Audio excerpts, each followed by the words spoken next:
Welcome back to the Healthy Skin Coach Show. I'm your host, Takashi, helping you get clear skin and preaching to the world why food is the ultimate medicine. Today, I have a special guest. Her name is Lulu Cook, and she is a dietitian in Australia and the US and has co-authored the best-selling book, The Complete Anti-Inflammatory Diet for Beginners. Welcome to the podcast. It's such a pleasure to be here. What fun to get to have this conversation. Yes.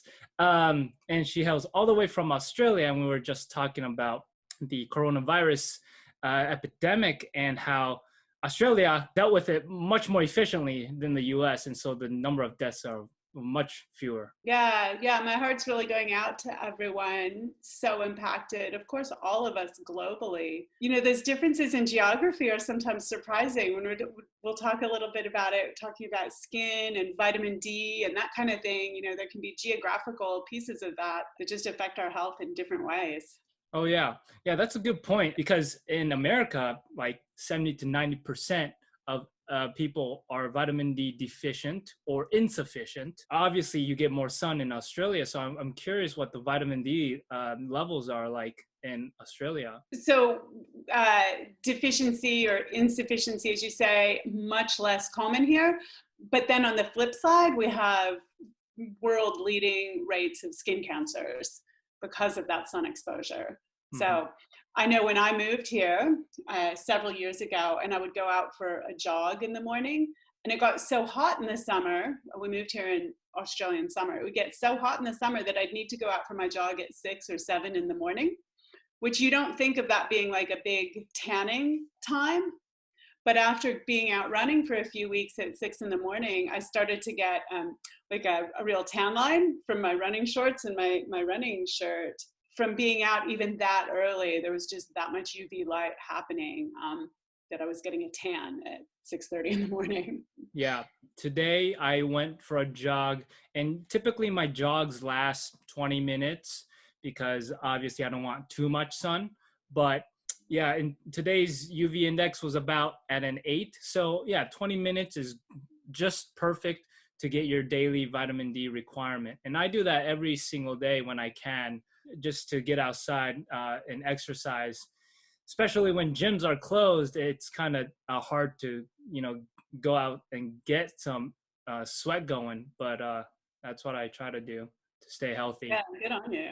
Yeah. And I was looking at some research where vitamin D actually lengthens the telomeres on your chromosomes. And telomeres are these end caps that is a biomarker for aging. So as it shortens, you get older and older, and it's a sign of aging. So you want to lengthen that through vitamin D exposure, through exercising and eating healthy, and that through meditation. Meditation actually has an impact of protecting those telomeres, reducing inflammation, increasing longevity. And of course, the inflammation is so linked with skin and how we look. So yeah, add meditation to your little telomere list there. Yep. And I've been obsessed with lengthening my telomeres. So I meditate in the morning using the Wim Hof method and doing breathing techniques. And then I'll take a cold that one will wake you right up. Hey. Yeah. Like this morning, I woke up and I felt kind of tired, but then you just, you get into a state of calmness, and then you start doing the breathing, and then just 30 minutes after, you just feel so good, and your blood is balanced in terms of pH levels, you're oxygenating your blood, and yeah, it sets you up perfectly for the rest of the day. So and it's been proven in clinical studies to boost your immune system. I mean, Wim Hof was able to fight off E. coli in a clinical study by doing his breathing techniques. And it wasn't just him. He was able to teach like 7 or 8 of his students to do the same thing and fight off these deadly bacteria. So it's not just voodoo science. It's actually legit science that breathing techniques help. And looking at that global picture again, we just maybe as a species, so many of us are going to be like, we're looking for the vaccine, we're looking for the treatment, we're looking for the surgery. But really, we have so much power and so much agency right here with what lifestyle choices am I making that are setting up that foundation to have the robust immunity and resilience and just the energy and looking good and feeling good going through the day. Like, we have so much power over that, even right now in quarantine with no vaccine in sight. We have a lot of power. Mm-hmm. We do have that power, but we have to realize that power. And we've gotten too comfortable as a society because we're always staying inside, not getting vitamin D. Most of us don't want to get out of our comfort zone and exercise and sweat, which we really need in order to extend our lifespan and stay healthy. And we don't want to do like cold showers, and we don't want to activate these hormetic responses that are naturally inside of us that help us strengthen our bodies and activate these longevity genes in order to help us live longer. Yeah. Well, my experience is people know what we know what we should do. There's always some nuance, and maybe the exact details of a healthful diet for me might be a little bit different than your situation and the perfect diet for you. But for instance, we all know we should eat more vegetables. I don't think it's a case of needing more information sometimes, but it's how do we take that step from that information to actually putting it into action and changing those habits, changing those automated decisions that we make every day so that it doesn't feel like so much work to, go out for that jog. If it's something I haven't been doing, and I can know that the vitamin D is good for my skin, I can know jogging is healthy for me, but if it's not my habit, that first step to get me out the door today and then tomorrow and then the next day feels so effortful. And so thinking about ways that we can really tap into the power of habit creation so that you get to the point, it sounds like for you, it's not that effort anymore to think about, oh, should I go for a jog? When will I go for a jog? What will I wear? Like, that's all been automated for you. So it's easy to get out the door and get in that 20 minutes every day. And I think that's really one of the big pieces that, whether we're looking at skin health or any other of these parameters, how do we build those habits in so that it gets automatic and easy to do the things that are going to help us look and feel good? Mm-hmm. Yeah, even though I suffered from debilitating eczema in last year, I see that now as a blessing in disguise, because now I'm hyper focused on optimizing my health, and I'm in the best shape of my life with an 8-pack that I never thought I would have, but I do now. And it's sometimes you need a wake-up call. You need a medical condition to pop up out of nowhere and blindside you to motivate you to change your life and change your habits. And I thought I was healthy, but clearly I wasn't. So now that I'm super healthy, I just want to share this message with the rest of the world. So gorgeous. Yeah. Let's get into your background and when you first started becoming interested in nutrition. So talking about habits, my 20s were a train wreck of every bad habit in the book. So I was really stuck in just some terrible lifestyle situations and bad habits. And when I got pregnant, that was really my wake-up call to say, oh, this has to stop now. And started, raising my daughter at the time. I didn't know how to cook. I'd spent years living off of not even homemade Rice Krispie treats, but the packaged Rice Krispie treats from the convenience store. And I would wash them down with a banana milk, which is a thing Nestle used to produce. I don't know if you can still get banana milk, but that was really my staple food. And all of a sudden I have, this infant and, my family to cook for. So I learned how to cook actually out of Cooking Light magazine. And I saw that articles and stories in that magazine were signed by, Lulu Cook RDN. And I said, what is that? And I'm starting to discover, oh, I'm feeling pretty good. I'm, cooking this healthy food from this magazine. I'm nourishing my family. This all feels real nice. And then I saw, oh, you can actually get a job as a dietitian and like talk about food as medicine for a job. And I thought that is something that's really interesting to me. So I, went through that long process of getting my credential and getting my degree, getting my credential, working 3 jobs, raising my child. It was full on, but delighted to have done it. As a dietitian now, I've spent time working in corporate Bay Area, working in places like LinkedIn and Twitter with their food service departments, and then moving here to Australia and going much more so into the private practice domain.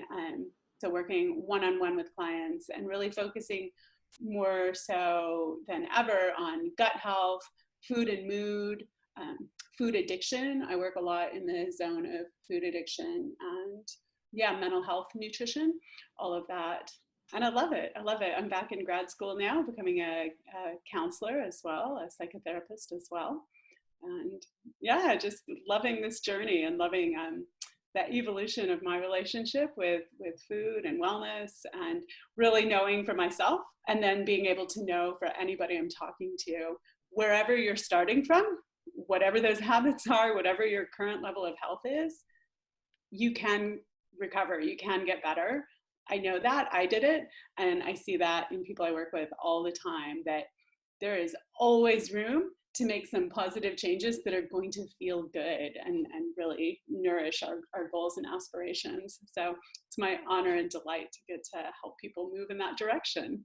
Mm-hmm. Yeah, I mean, helping people just feels so good, especially when you see the results and like the before and after pictures. It's just like it's a whole nother level of satisfaction. What are some common themes you see in people with food addiction? Well, food addiction is such a fascinating arena. For a long time, it didn't have any science backing it up. I wanted to write a paper on food addiction 25 years ago, and I couldn't find enough research to be able to write that paper for university, or 20 years ago, whatever it was. And that has since changed. We now have just an avalanche, and a continuing avalanche, really pointing directly to food addiction.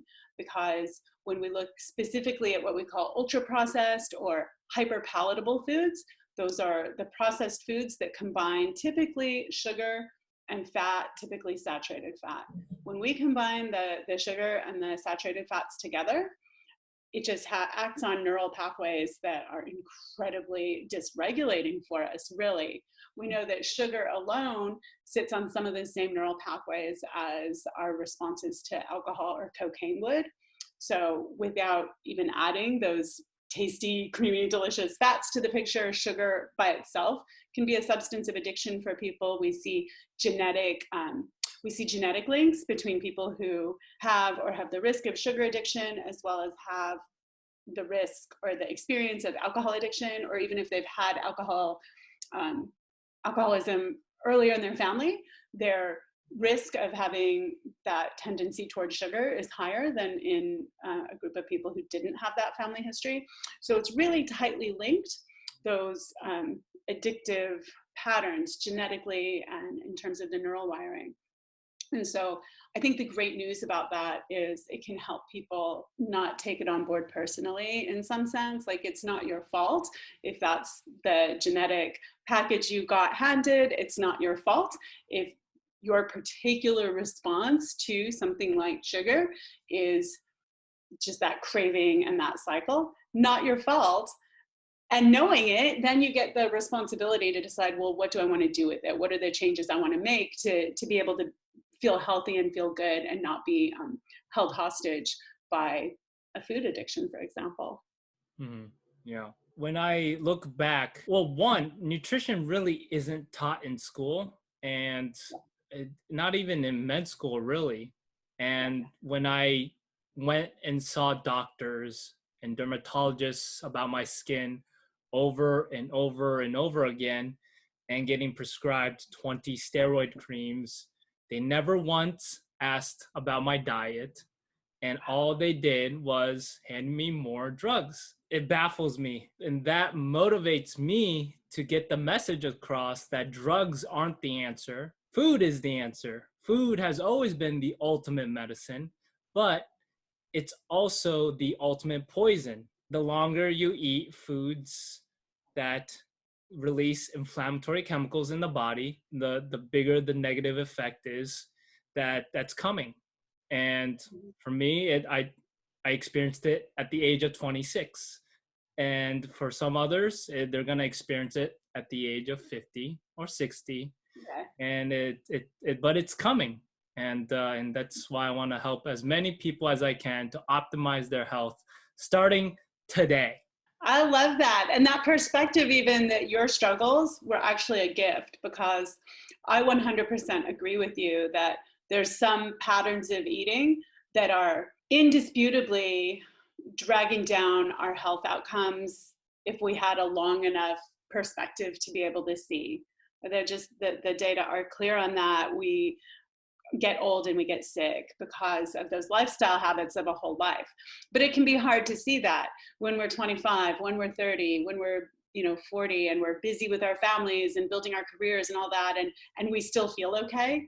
It's hard to see that train wreck happening.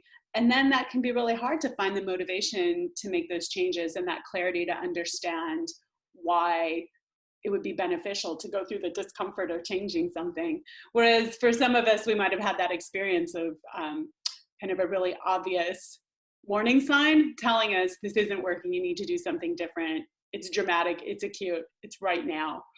So being able to have that mindset of gratitude even for that, because it prompted you on your healing journey and now touching others as well.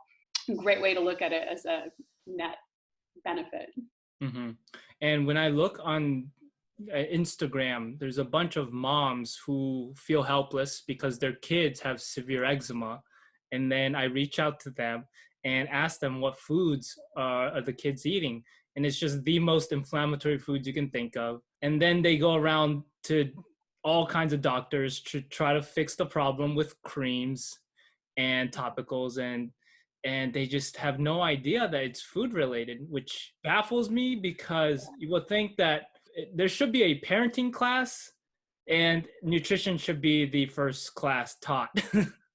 So how long did it take for you to write the book? Oh, okay. The book was probably really a couple of months process, sketching out just the content. And then a friend of mine wrote most of the recipes.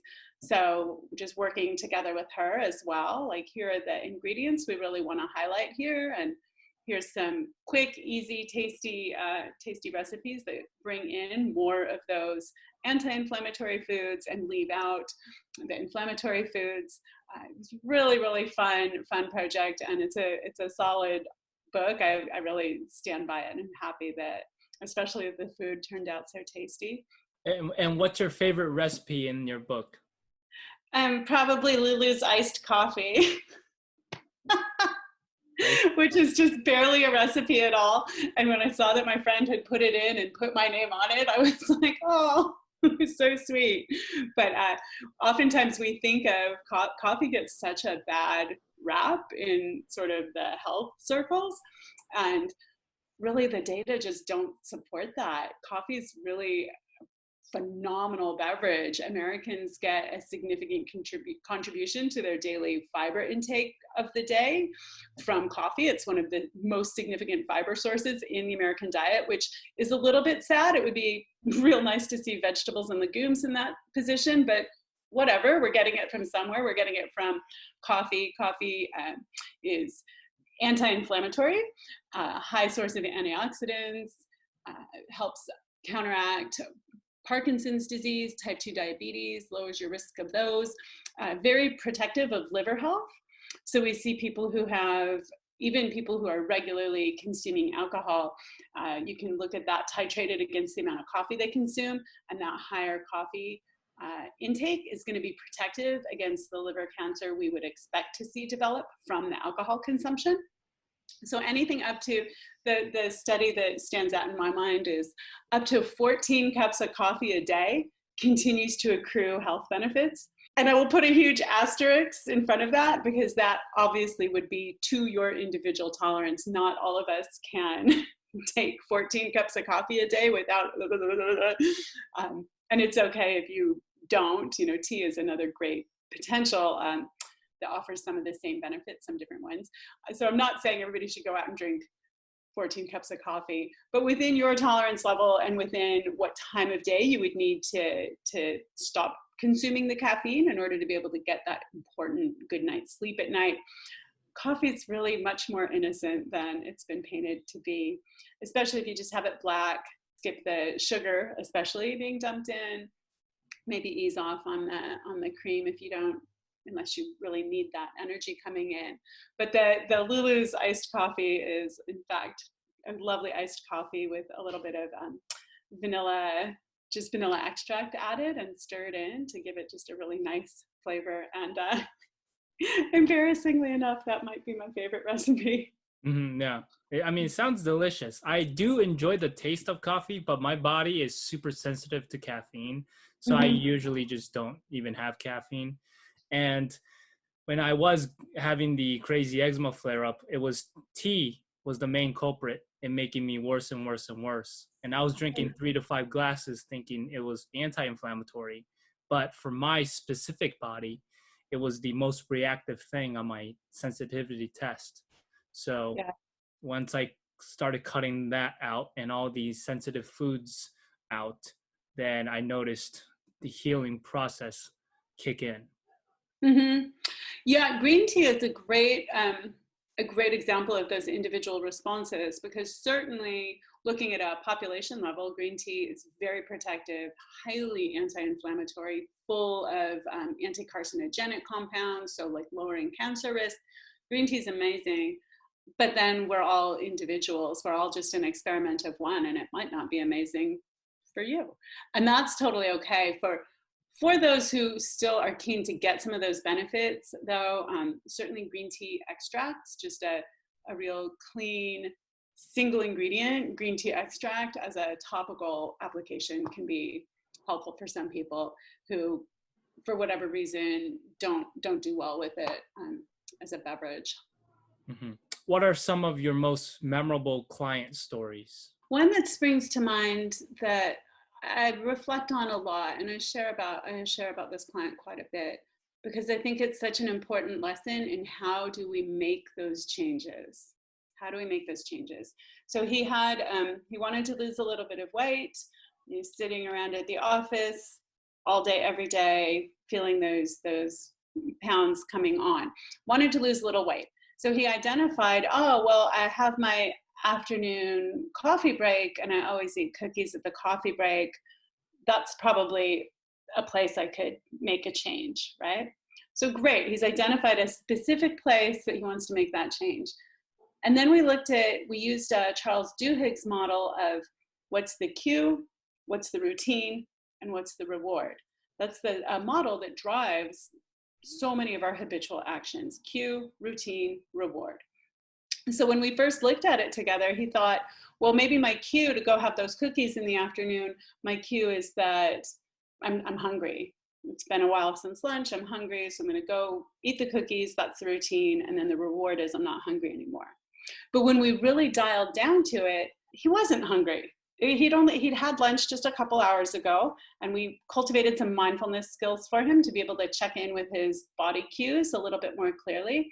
And he realized, yeah, that's not it. It's not that I'm actually hungry. That's not what's making me go to the coffee area. He realized that the cues were, one, just the time of day, just seeing 3 o'clock on the clock was his cue to get up and go eat. The fact that he'd been sitting doing some spreadsheet work for a few hours now, and maybe was a little bored, wanting to change things up. But what he really noticed for him, the most important underlying thing, is that he was wanting to connect with his coworkers. He was wanting to get away from the spreadsheet and connect with human beings. So he realized he would have that cue come up, go through the routine, go get the cookies, and then the reward he was getting was not, I'm not hungry anymore. The reward he got from going and having that cookie break was that he got to connect with people and have those human connections that are so nourishing for us. So once he understood that, and pulled apart the behavior to that level, he was able to come up with different cues and different rewards. And this gentleman actually began, he substituted, he still took his 3 o'clock break, but then he rather than eating the cookies, he enrolled his work colleagues to go for a walk with them. So whether it would just be going, one-on-one, or maybe taking a small group of people, but he got them on board to go walk. So he was still getting the reward that had driven the original behavior. He was getting that reward of the connection time, but now it was being expressed through a routine that not only was not hurting him, the cookies were not helping him, right? So not only was he not hurting himself, but he was actually benefiting from that new routine of having more physical activity and having the walk built in.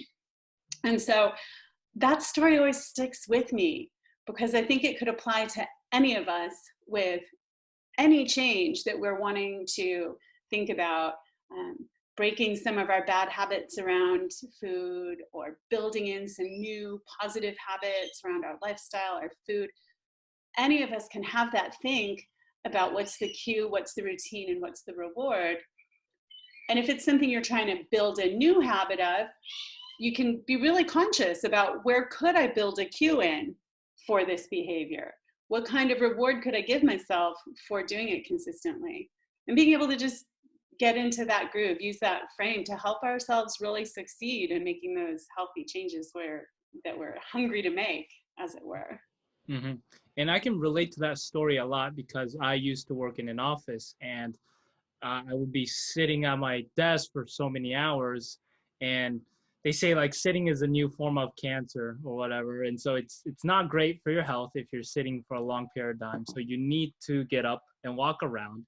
And yeah, I would go to the kitchen and just eat the snacks, and that's not healthy. And I would typically just stay inside and not get vitamin D. So I'm vitamin D deficient every single day working in an office. So so it's very important to get a friend and just take a 10-minute walk around the building and get some sun.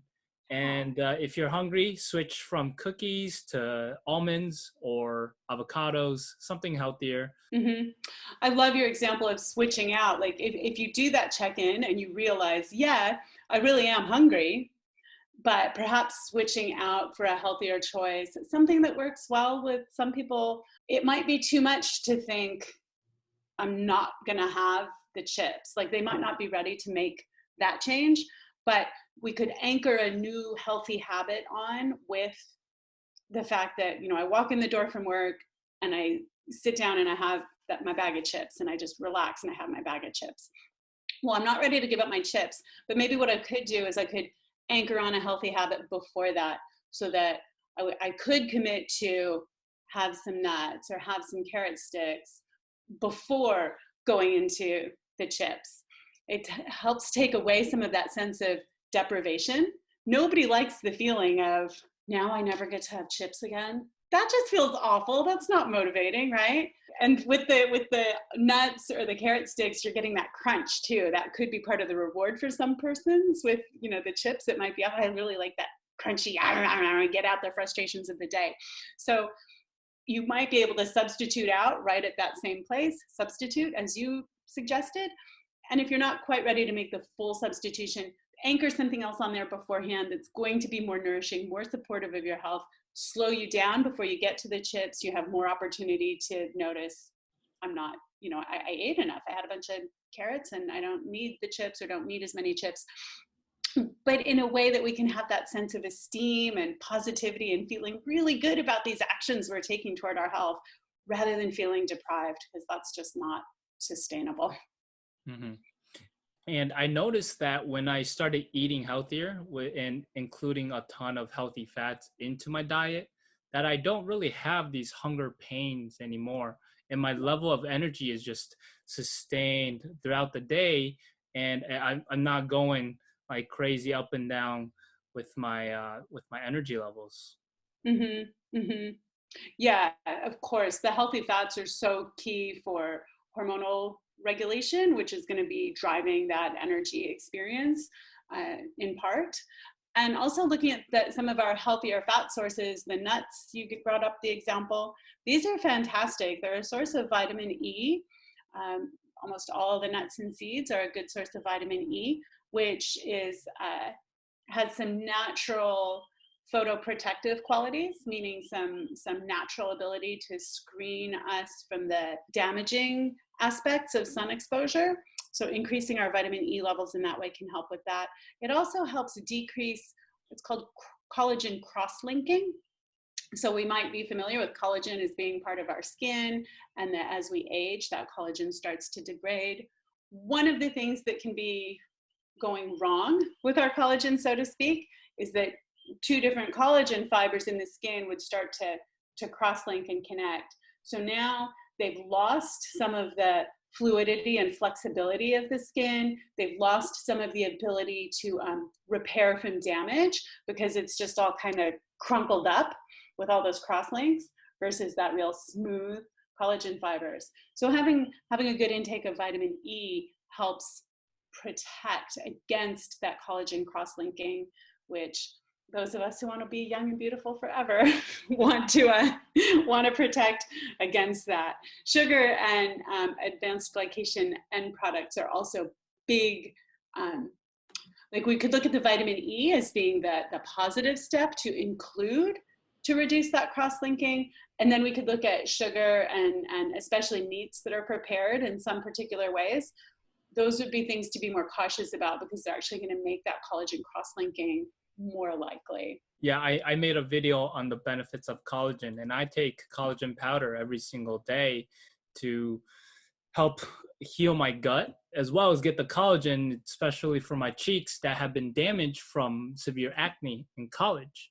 And I noticed that my cheeks look better and better the longer I take collagen pills or collagen powder. And yeah, I in my video, I also talk about how sugar can bind to the collagen fibers and damage them. And like you said, the glycated skin makes your cheeks kind of sunk in and your pores look bigger, and it's just not a good look.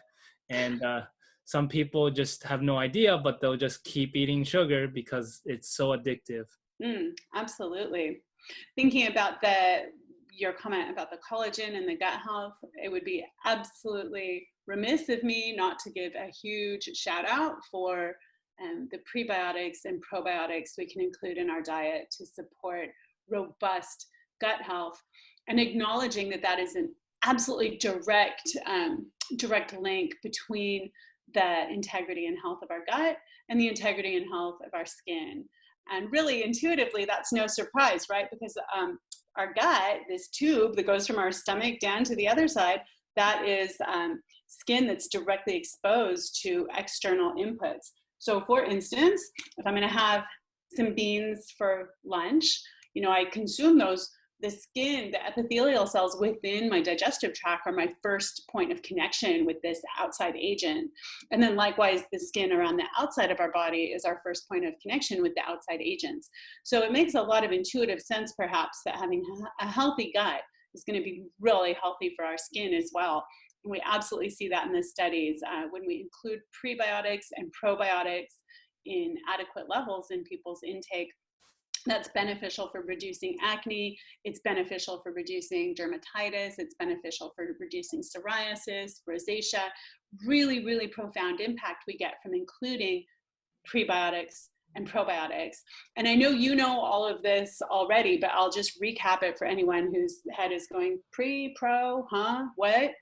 So the prebiotics are the foods we consume that nourish our healthy gut bugs, the bacteria, the yeast, the fungi in our gut, the good guys, the ones we want more of.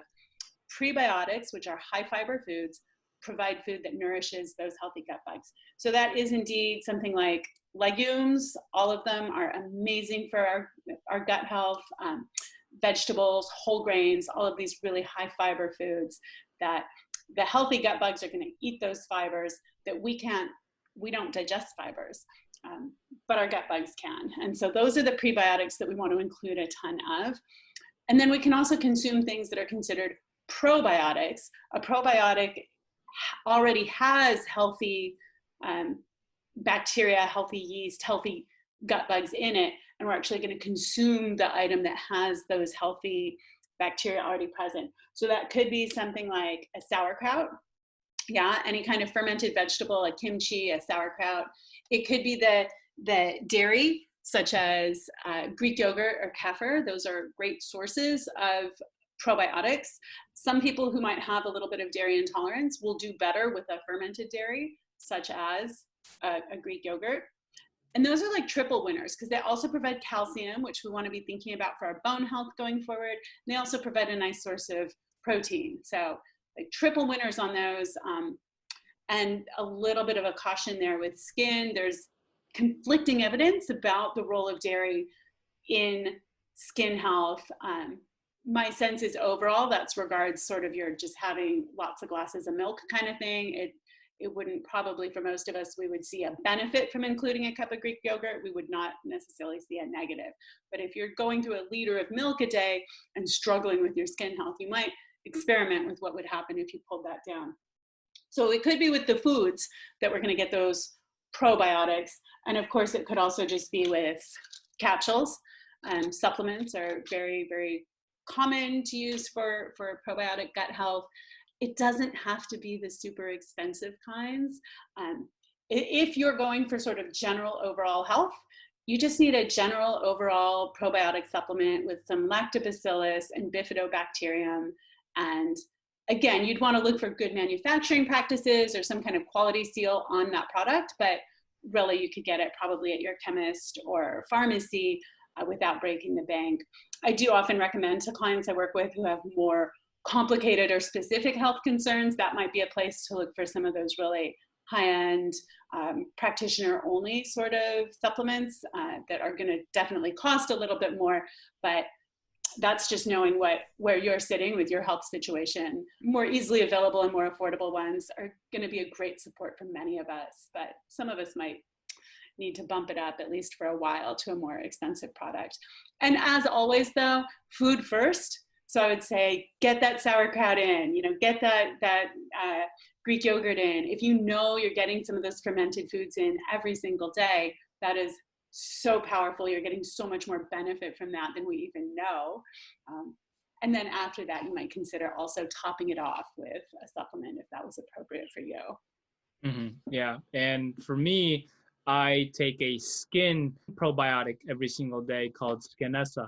And it has strains of good bacteria that have been proven in clinical studies to improve skin quality and help reduce eczema. So that's what I recommend to my clients. And and I take it every single day. And well, and for all of us, having that healthy gut and perhaps including some prebiotics and probiotics with what we're taking in every day, that increases our immunity. So that's something on all of our minds right now. What can I do to keep my immunity up? Gut health and pre and probiotics are huge for that. They also help decrease inflammation, which again, systematically then, that impacts our skin. It impacts how our skin looks, whether we're systematically inflamed or not. So great to know you've got one that you really like for that. Mm-hmm. And everyone needs to know that 80% of your immune system lies in your digestive tract, in your intestines. So you have to first focus on your gut in order to have a strong immune system. And most people really don't know that. And a lot of people out there have problems with leaky gut, which can lead to autoimmune conditions and all these inflammatory diseases, which everything really stems from the gut. Yeah, very much so. And I think something, people, I often talk to people who might feel like, let's say legumes or beans, for instance, they say, oh, I can't eat that. And sometimes, or even, other things, vegetables or things that they might think that they're reactive to or allergic to. And certainly that does happen. But also what I see happens is that we might get to a point where our gut health is so impaired that to just decide, well, I'm going to go out, I'm going to eat a cup of beans every day, and I'm going to include those vegetables that are hard for me to digest because I know vegetables are good for me. That might be too big of a jump to make. And there might be a different approach that you could take that would ease you toward being able to include a wider variety of healthful foods in your diet, healthy things for your gut. And it doesn't have to be all or nothing, because if we try to force ourselves over that hurdle too fast, if we're starting from a really impaired place, that's just not going to be successful. We're going to be uncomfortable and feel like this doesn't work, I can't do it. Maybe we really can do it. Maybe we really can heal, but it's going to be a different progression for that person, a different course forward to be able to widen that diet back up and include all those great probiotic and prebiotic foods. Mm-hmm. Yeah. What is some advice that you could give to up and coming nutritionists? Oh, that's a lovely question. I think so often when people start talking to us about their food and their relationship with food, it really calls on all of our skills to balance. Where are we talking about like the top level action steps, what to do about, what to eat at dinner tonight, versus where are we talking about that deeper layer of that relationship with food, that relationship with our body and health. Again, it's a perfect place of where we see gut health being so primary, because we know that situations like IBS, irritable bowel syndrome, and some of those other really gut-related digestive problems that seem physical on the source of it, the rates of that are going to be much, much higher in groups that have trauma, in groups that have various kinds of really difficult family patterning, that kind of thing. So different clients might come to us and say, oh, I need to fix my gut health. And we might see that there's this whole other sort of emotional, psychological side going on with that. And we need to be able to speak their language. We can support making that shift for them in different ways, but we really have to speak their language, whatever it is. On the other hand, somebody might come to you and say, some of us who are coaches, for instance, might have somebody who comes and says, oh, I'm so stressed out and so overwhelmed, and my gut is just wrecked. And for them, their focus is over here. So we need to speak that language and know that we can provide the tools that are going to help heal their gut at the same time. So I think that might be really one of them, is really listening to our clients, trusting their experience, because people will come to you and they will say things about, I can't eat broccoli, I'm allergic to broccoli, or something that we, with our professional training, we might just be very skeptical of and feel like, I don't think anybody's ever been allergic to broccoli, ever. But I feel like more and more, I just keep learning. I can really trust my clients to tell me what's true for them and what's real for them and what they need. Whether that broccoli allergy would be validated in a IgA lab test behind allergies, maybe not. It might just be that they had really an awful experience with being forced to eat the broccoli as a kid. So there's that psychological and physical interplay again. And so really, rather than forcing my opinion onto them, you can't be allergic to broccoli, that's ridiculous. Just really meeting them, listening to where they are, and then using our skills, using our training to be able to help move them in the direction they want to go, which isn't always going to be the direction we think they need to go. Mm-hmm. Yeah. And what would be your advice to up and coming moms who haven't really studied nutrition and don't know what to feed their kids? Rainbow of plants on that plate at every meal. Just a bright, beautiful rainbow of fruits and vegetables and beans, and to keep doing it. There's some research that shows that kids need 10 exposures to a new food to go from, ew, gross, to eating it and liking it. My kid never read those studies. I think 10 would have been the low end of the number of times. I had to just keep trying. But when we provide that variety of brightly colored, whole plant foods, and we model eating and enjoying it ourselves, they are watching. So if she's still in the, ew, gross, not touching it phase, and I don't make a big deal of that, I just say, well, I think it's really delicious. Here's a little dipping sauce for it. Modeling that enjoyment and love of these delicious, wonderful foods. Those kids are going to come along, but we have to be consistent. Don't give up the first time your kid tells you, I don't like cauliflower. Be like, meh, and keep that cauliflower on the menu going forward. Yeah, because their taste buds are more sensitive than adults, and so they are way more picky when it comes to vegetables. Yeah, and I see so many parents just really give up too early, and to put, I guess I'd say, we can, of course, we're concerned about our kids. We want them to have a healthy, balanced diet that is good for their body and good for their brain. And unfortunately, what that can mean is that we're paying way too much attention to what the kid is eating and creating that sense of stress around it. You're not eating your cauliflower. You need to eat the cauliflower. Why don't you eat the cauliflower? You'll never eat the cauliflower. That just creates a whole drama around the cauliflower. So we can just step back from that. We can just keep presenting the cauliflower, no big deal. We keep enjoying the cauliflower ourselves, no big deal. We go, ooh, maybe you'll like it this time. I have a little cheese sauce I put on it. You know, give it a try with that positive, upbeat kind of vibe. And it takes a lot of the pressure off and helps create a much healthier relationship with food for that kid going forward when there's more space and ease around it. Mm-hmm. As a nutritionist, what is your current diet like? We're going back onto a vegetarian keto diet this week at my house. We do a lot of keto cycling. So we'll spend a few weeks or a few months, no, not usually a few months, probably up to a month on a vegetarian keto diet. And we use the testing strips and we do all the tracking. It's definitely a little bit time consuming, but we feel really good on that approach. And then I love a cookie, and I'm not signing up to never have a cookie again. So then we'll typically, take a week or so off and enjoy the pasta, enjoy the cookies, and even some of the things like the butternut squash that volunteered itself in our garden, and we've got squash coming out of our ears.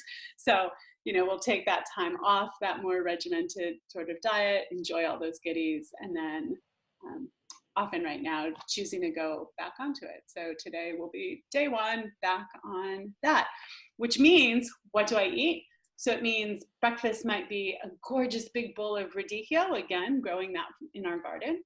So a big bowl of radicchio and arugula with maybe some fried eggs and possibly some grilled halloumi cheese on the side. I want to make sure I get enough protein first thing in the morning. That's one of probably the biggest changes I encourage people to make. Most of us are not getting that 25-ish grams of protein that we need at the beginning of the day in order to set our hormone balance for the entire rest of the day. So I pay a lot of attention to that right off. So I'm gonna have that big bowl of greens and eggs, maybe some grilled halloumi, maybe a scoop of my sauerkraut on top of it. So good. And then at lunch, we might have like a zucchini Alfredo. Making a keto Alfredo sauce that's just so creamy and luscious on those little zucchini noodles. And typically I only eat twice a day, so probably wouldn't have much for dinner, if anything. Yeah, and I skip breakfast and I eat from 12 to 7 or 8, and that's my window. So I'm intermittent fasting for 16 hours. And then I try to fast one day out of the month, like the first day of the month, just to recycle all the dead proteins and cells inside my body and try to activate autophagy. I was wondering if you do any fasting. Yeah, definitely. So I'm like you, probably on around a 16 to 18 hour fasting window per day. And then I do day long fast occasionally. Yeah. And I think as a society, we've kind of forgotten to eat only when we're hungry, because we're kind of blessed to have food everywhere and snacks everywhere. So we're just constantly eating, which isn't great for our health. And it doesn't allow our bodies to recycle those dead cells in our body, and which is a key component of the anti-aging process. Oh, certainly. And that comes back to those cues too. We're all very well trained, and we have our cues in place for breakfast, lunch, and dinner. And that goes, from the time we're in school until we're in our cubicles, right? We have those set societal times that tell us it's time to eat, regardless of where we're at or would be at if we were in touch with those physiological cues. And some of us don't have as much leeway to really choose to eat when we're hungry or not. But maybe we all have some leeway to check in with ourselves and say, am I really hungry right now? Do I need to eat? If so, how much? I know talking about the time restricted feeding and then maybe dropping down to only eating those couple times a day, whilst the research very slightly nudges out that it's probably a little bit better for us to front load our food intake earlier in the day. So more like a breakfast and lunch kind of scenario versus a lunch and dinner kind of scenario. The difference is pretty small. And I definitely find working with people who are like human and have like families and like lives, for so many people, that evening time is when they're going to see their friends. It's when they're going to have that meal with their family. And just to get that nana small little metabolic benefit of if they skipped dinner, it's not worth it. And that's where we have to, we look at the science, we review the evidence that's out there. Some things maybe are so bad, like smoking cigarettes, there's just not a real way to make an argument. That's not that bad. I can go ahead and keep doing it. But for something like this, if you're thinking about going to a more restricted eating window, if it works for you, it's maybe a little bit better to do it earlier in the day, to do the eating earlier in the day. And if it doesn't work for you, no big deal. Then have your window be later in the day and work with that. Mm-hmm. So, well, what research fascinates you? Oh, I read and scan a ton of research every day. It's one of the delights of being back in grad school is I have access to those academic libraries and the studies, and grateful for that. I read a lot of the research that comes out on food, mood, gut health, and food addiction. There's just no question. I probably scan more so the information about things like the intermittent fasting or some of it I'm like just happy to have the general gist of that, because the science, certainly with IF, the science is all over the place. There's not one right way to do it. So I can go with that, but I get pretty geeky around really the pathways that are going on, the metabolic and neural pathways going on between the real kind of food mood connection kind of stuff. And and also looking a lot at hormone balance and different diets. So, did a deep dive on the keto stuff to support my own curiosity and investigation. I had plenty of clients asking me about it, and I was like, well, I've never tried it, but I have some opinions. So I said, okay, let me do a deep dive, find out what's up, find out if this feels like a safe and wise thing for me to give a crack to. And I found out I loved it. So looking at that, the hormonal aspect, because whether that's a woman dealing with perimenopause or a man who's completely disabled by migraine, for example, the hormonal triggers around our macronutrients, the pattern of foods we're eating, it's a pretty profound place to get in and potentially make some changes, but it's also incredibly complex. And anybody who tells you this is the one thing you need to do, like this is the one right diet, that's just not true. There is no one right diet. This is all incredibly complex stuff. And then it's cushioned into the complexity of your life and the reality and truth of your life and your preferences and your early childhood experiences, right? There's no one right answer, but there are some wrong answers, which is sort of the predominant diet in our culture. But lots of room to play and experiment and find out really what's going to work for you, what's going to support you with your health challenges and your health goals. Definitely. Is there anything else you wanted to talk about? No, I've enjoyed just kind of cruising around in this conversation and finding out a little bit more about your experience. And I guess just really wanting to leave everyone with the idea that you absolutely can make changes that are going to feel good to you. And you don't have to walk out the door and try to run a marathon tomorrow. For many of us, that probably wouldn't feel that good, right? but there are so many profound changes you can make that are going to feel so good that you're not going to feel deprived. You're not going to feel like you suck and can't do it right. Like there's so many places to build success and get in there to start switching it up, improving our gut health, improving our mood, decreasing that addictive tendency around food, clearing up our skin and just looking better. Like that counts, right? So you can do it. And you've got a great resource here with this podcast. I'm happy to be a resource too. So maybe we can put my email address or website up there for people. Yeah, you can do it. Yep. And for the trillions of listeners and viewers out there, where can they find you? Well, you can email me directly at lulu@gutfeelingcoaching.com, lulu@gutfeelingcoaching.com, or at my website, Gut Feeling Nutrition Therapy. Oh, I'm on Facebook at Gut Feeling Nutrition Therapy as well. Awesome. All right. Yeah.